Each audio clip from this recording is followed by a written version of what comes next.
Donc je suis Violaine, j'ai 26 ans, ça fait 8 ans déjà que j'ai une rectocolite hémorragique. Depuis, donc ça a été diagnostiqué en terminale. Au début, comme tout le monde, j'ai fait Pentasa, ensuite très rapidement corticoïdes parce que ça suffisait pas. Puis ça s'est enchaîné, Immurel, donc pancréatite aiguë sur l'Immurel, donc plus possible.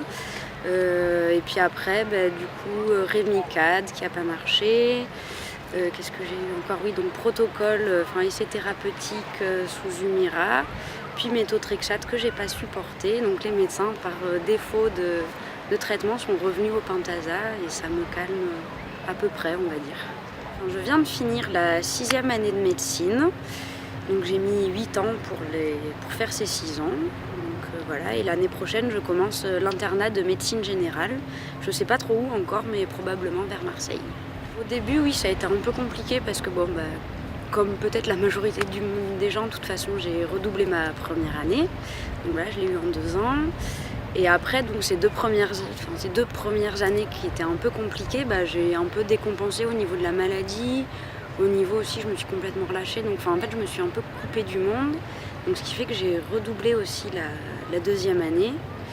Donc ça n'a pas été évident, voilà, il a fallu se remettre vraiment à fond dans les études, tout ça, parce que j'arrivais plus à travailler en fait à cause de la maladie, parce que j'étais en poussée en fait pendant toute la 2e année, vraiment la 2e année au niveau de la fac, donc ça n'a pas été évident.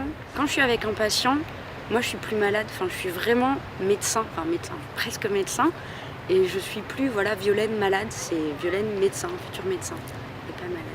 Je vais avoir, le vécu du malade, je vais pouvoir plus communiquer avec eux parce que je l'aurai moi aussi vécu et du coup, je pourrais peut-être mieux comprendre ce que le malade est en train de me raconter, même sur d'autres pathologies chroniques, voilà. Du coup, tout ce qui est très souvent même oublié par les médecins, voilà.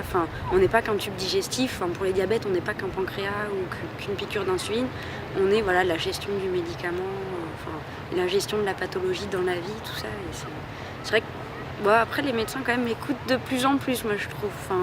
Même si on n'a pas de cours sur ça, c'est très important. Et je sais que dans toutes les pathologies chroniques, on nous parle de l'éducation thérapeutique sans approfondir dans chaque pathologie parce qu'on ne peut pas se permettre, dans les études généralisées.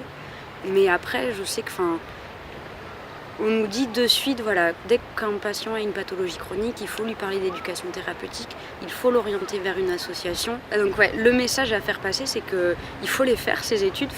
Si c'est ce qui fait plaisir, si c'est ce qui nous fait plaisir, il faut vraiment les faire, il faut se donner les moyens et mettre peut-être plus de temps, mais c'est pas grave, c'est ce qui nous plaît, donc c'est ce qu'on veut faire dans la vie. Et puis après, les boulots, ça s'adapte.